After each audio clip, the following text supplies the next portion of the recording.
बऱ्याच जणांचा असा प्रश्न असतो की महाशिवरात्रीची पूजा आणि महाशिवरात्रीच्या दिवशी घरच्या घरी जो आपण रुद्राभिषेक करतो तर ह्या दोन्ही पूजा वेगळ्या आहेत का? रुद्राभिषेक केला तरी महाशिवरात्रीची वेगळी पूजा करायची असते का? तर असं अजिबात नाहीये. महाशिवरात्रीच्या दिवशी जर आपण रुद्राभिषेक केला तर सोन्याहून पिवळं आपल्यासारखे भाग्यवान आपणच असाल. पण जर का तुम्ही नोकरी करता, घरात लहान बाळ आहे, आजारपण आहे किंवा अजून तुमच्या काही पर्सनल अडचणींमुळे जर तुम्ही रुद्राभिषेक करत नसाल तर महाशिवरात्रीची वेगळी पूजा मांडणी करून आपण पूजा करू शकतो. आता रुद्राभिषेक न करता वेगळी पूजा मांडणी म्हणजे काय? तर आपल्या देवघरामध्ये जे शिवलिंग आहे त्यावर आपण अभिषेक करायचा आहे. तुम्ही फक्त पाण्याने अभिषेक करू शकता किंवा पाणी आणि दुधाने अभिषेक करू शकता किंवा पाणी पंचामृताने अभिषेक करू शकता. आणि तो अभिषेक करताना आपण साधं सोपं 21 वेळा, 51 वेळा किंवा 108 वेळा ओम नमः शिवाय हा मंत्र म्हणून अभिषेक केला तरी सुद्धा चालतो. पण जर का तुम्हाला रुद्राभिषेक करायचा असेल तर रुद्राभिषेकमध्ये आपण बरेचसे मंत्र स्तोत्र म्हणत असतो आणि ही सेवा खूप प्रभावी मानली जाते. आणि महाशिवरात्रीच्या दिवशी जर तुम्ही निशित काळामध्ये किंवा महाशिवरात्रीच्या दिवशी 4 प्रहरांच्या पूजेला खूप जास्त महत्त्व आहे. तर या 4 प्रहरांपैकी कोणत्याही एका प्रहरावर तुम्ही रुद्राभिषेक केला तर अतिशय उत्तम मानलं जातं. स्पेशली ज्यांच्या घरामध्ये लहान मुलं आहेत, ते आजारी आहेत, सारखा दवाखाना सुरू आहे किंवा ज्यांना बाहेरची बाधा वगैरे आहे, तुमच्या घरामध्ये कोणी व्यसन करत असेल किंवा तुम्ही स्वतः आजारी आहात, खूप ट्रीटमेंट घेताय, दवाखाने बदलताय पण अनुभव येत नाहीये किंवा संतान प्राप्तीसाठी ट्रीटमेंट घेऊनही तुम्हाला अनुभव येत नाहीये, तर अशा काही गोष्टी असतील, अडचणी असतील, तर यासाठी तुम्ही महाशिवरात्रीच्या दिवशी रुद्राभिषेक करू शकता. आणि यानंतर प्रत्येक सोमवार रुद्राभिषेक केला तर नक्कीच तुम्हाला याचा अनुभव येऊ शकतो. पण महाशिवरात्रीनंतरही जर तुम्हाला प्रत्येक सोमवारी रुद्राभिषेक करायचा असेल एखाद्या इच्छेसाठी तर महाशिवरात्रीच्या दिवशी संकल्प करायला विसरू नका. आणि फक्त महाशिवरात्रीच्या दिवशी अभिषेक करायचा असेल, रुद्राभिषेक करायचा असेल तर त्या दिवशी सुद्धा एखादी काही अडचण असेल, तुमच्या इच्छेसाठी रुद्राभिषेक करायचा असेल तर त्या दिवशी सुद्धा रुद्राभिषेक करण्यापूर्वी संकल्प करा, तुमची इच्छा बोलून दाखवा, रुद्राभिषेक करा. आणि रुद्राभिषेक करून झाल्यानंतर जे तीर्थ असतं ते तीर्थ ज्या व्यक्तीसाठी तुम्ही रुद्राभिषेक केलेला आहे त्या व्यक्तीच्या अंगावर शिंपडा, तो ज्या रूममध्ये झोपतो त्या खोलीमध्ये शिंपडा, आपल्या संपूर्ण घरामध्ये ते तीर्थ शिंपडा आणि आवर्जून त्या व्यक्तीला हे रुद्राभिषेक केलेलं तीर्थ प्यायला द्या.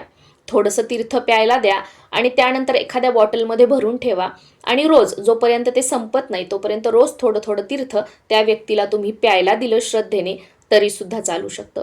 पण रुद्राभिषेकचे रिझल्ट जे आहेत ना ते खूप चमत्कारी आहेत. तुमच्याकडे वेळ असेल तर आवर्जून महाशिवरात्रीच्या दिवशी रुद्राभिषेक करा. आणि तुमची कोणतीही अडचण असेल, तुम्ही सगळे उपाय करून थकलात, सेवा करून थकलात, तर एक वेळा श्रद्धेने महाशिवरात्रीनंतर प्रत्येक सोमवार रुद्राभिषेकची सेवा करा. बघा तुम्हाला खूप चांगले अनुभव येतात. आता रुद्राभिषेक म्हणजे खूप काही अवघड सेवा आहे का? तर असं अजिबात नाहीये. अगदी सोप्या पद्धतीने तुम्हाला ही सेवा कशी करायची ती मी सांगते. आपल्या देवघरातलं जे शिवलिंग आहे ते आपल्याला घ्यायचं आहे. एक ताम्हण घ्यायचं, त्या ताम्हणामध्ये शिवलिंग ठेवायचं. शिवलिंगाची जिथून पाणी जातं निमुळता भाग असतो तो उत्तरेकडे येईल याप्रमाणे ताम्हणामध्ये शिवलिंग ठेवायचं. तुमच्याकडे अभिषेक पात्र असेल, बघा इथे तुम्हाला दिसतंय असं अभिषेक पात्र असेल तर ते ठेवायचं.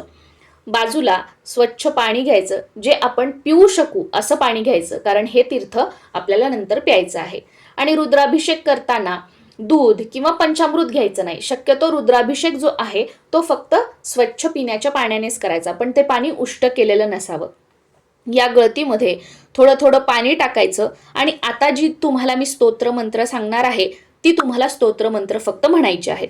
आणि या गळतीमधलं पाणी जसं जसं कमी होईल त्यामध्ये आपण पाणी ओतत जायचं, म्हणजे आपल्याला व्यवस्थित वाचन करता येतं. आता तुमच्याकडे हे अभिषेक पात्र नसेल तर एखाद्या तांब्यामध्ये, मोठ्या भांड्यामध्ये पाणी घ्यायचं आणि जी पळी असते अभिषेकाची त्या पळीने त्या शिवलिंगावरती आपल्याला अभिषेक करायचा आहे. आता जे सांगणार आहे ते मंत्र स्तोत्र म्हणून. पण जेव्हा आपण हाताने अभिषेक करतो त्यावेळेला अभिषेकही करायचा, मंत्रस्तोत्रही वाचायचे, हे थोडंसं अवघड जातं. त्यामुळे पूजा साहित्याच्या दुकानामध्ये तुम्हाला असं अभिषेक पात्र कमी पैशामध्ये मिळून जातं, ते तुम्ही घेतलं तर अतिशय उत्तम. किंवा तुमच्या घरामध्ये इतर कोणी मंडळी असतील तर त्यांना अभिषेक करायला लावायचा आणि तुम्ही त्यांच्या बाजूला बसून मंत्रस्तोत्र म्हणायची, असं केलं तरी सुद्धा चालू शकतं. आता रुद्राभिषेक करताना पाण्याचा अभिषेक करत करत सर्वप्रथम आपल्याला स्वामी स्तवन म्हणून घ्यायचं आहे. आणि आता मी तुम्हाला जेही सगळे मंत्र स्तोत्र सांगत आहे रुद्राभिषेकाचे, तर हे तुम्हाला आपलं केंद्रातील जे स्तोत्र मंत्र पुस्तक आहे त्यामध्ये इझिली मिळून जातील. सुरुवातीला स्वामी स्तवन म्हणून झाल्यानंतर गणपती अथर्व शीर्ष 1 वेळा म्हणायचं आहे. आणि त्यानंतर आता आपल्या खऱ्या अर्थाने रुद्राभिषेक सेवेला सुरुवात होते. सर्वप्रथम गणपती अथर्व शीर्ष झाल्यानंतर शिवमहिम्न स्तोत्र 1 वेळा म्हणायचं आहे. त्यानंतर रामरक्षा 1 ते 9 ओव्यांपर्यंत आपल्याला म्हणायची आहे. पूर्ण रामरक्षा म्हणायची गरज नाही, फक्त 9व्या ओवीपर्यंत आपल्याला रामरक्षा म्हणायची आहे. त्यानंतर रुद्राध्याय वाचायचा नमक चमक सहित 1 वेळा. आता तुम्ही हा मराठीमध्ये सुद्धा वाचू शकता किंवा संस्कृतमध्ये सुद्धा वाचू शकता. त्यानंतर शिवकवच 1 वेळा म्हणायचा आहे. शिवगायत्री मंत्र 11 वेळा म्हणायचा आहे. महामृत्युंजय मंत्र 11 वेळा म्हणायचा आहे. महामृत्युंजय मंत्र पंचप्रणवयुक्त 11 वेळा म्हणायचा आहे. त्यानंतर अमृत संजीवनी मंत्र 11 वेळा म्हणायचा आहे. संजीवनी मंत्र 11 वेळा म्हणायचा आहे. कालभैरव अष्टकम 1 वेळा म्हणायचा आहे. आता इथे आपली ही सेवा पूर्ण होते. यानंतर काय करायचं, जे शिवलिंग आहे ते पाण्यातून काढून घ्यायचं, स्वच्छ पुसायचं. देवघरामध्ये जिथे तुम्ही शिवलिंग ठेवता तिथे शिवलिंग ठेवायचं.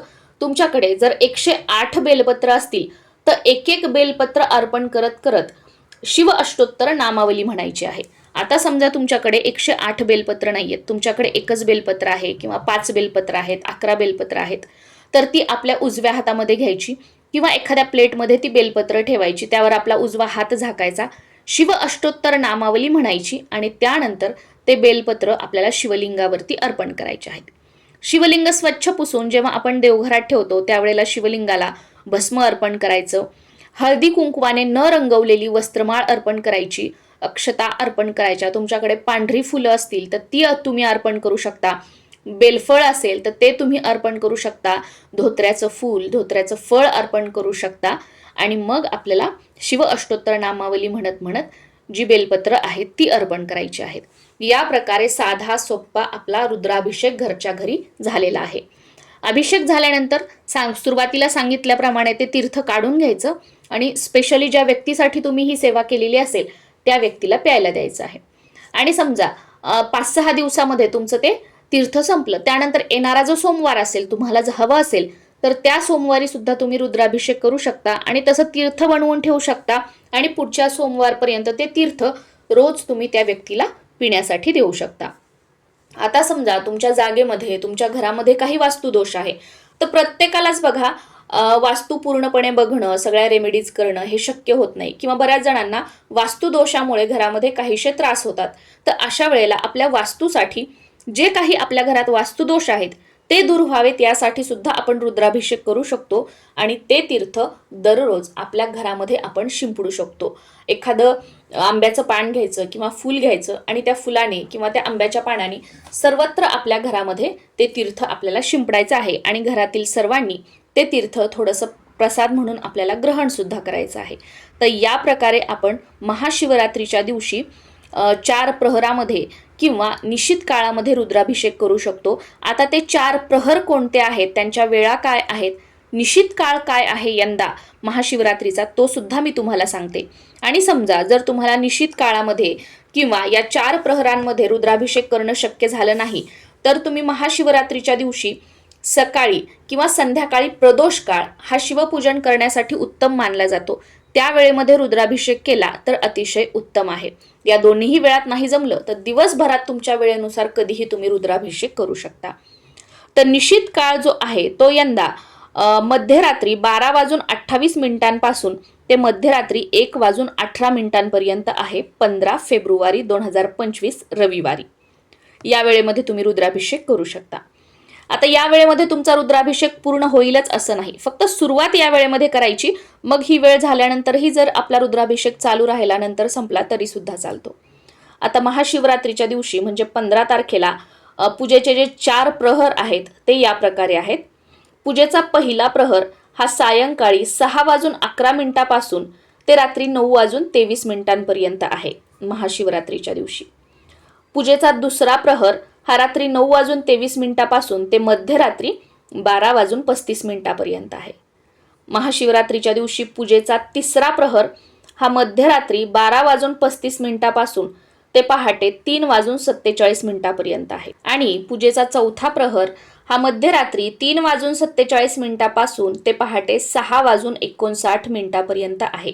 आता 15 तारखेच्या रात्री 12 नंतर 16 तारीख लागते, त्यामुळे 12:35, 3:47, 6:59 तर हे 16 तारखेचे टायमिंग आहेत. पण आपण आपल्या रोजच्या भाषेमध्ये काय की 15 तारखेची रात्र, 15 तारखेची मध्यरात्र असं म्हणतो, म्हणून मी तुम्हाला 15 तारखेची मध्यरात्र असं म्हटलं आहे आपल्याला समजण्यासाठी. बाकी 15 तारखेच्या 12 नंतर ही 16 तारीख सुरू होते, त्यामुळे 15 की 16 या तारखेमध्ये कन्फ्यूज होऊ नका. साधं सोपं 15 तारखेची मध्यरात्र. आणि सकाळी 6:59 म्हणजे 16 तारखेची पहाटे 6:59. आय होप रुद्राभिषेक बद्दल संपूर्ण माहिती तुम्हाला मिळालेली असेल. खूप अवघडामध्ये मी गेले नाही सांगायला, सोप्या पद्धतीने सांगितलं.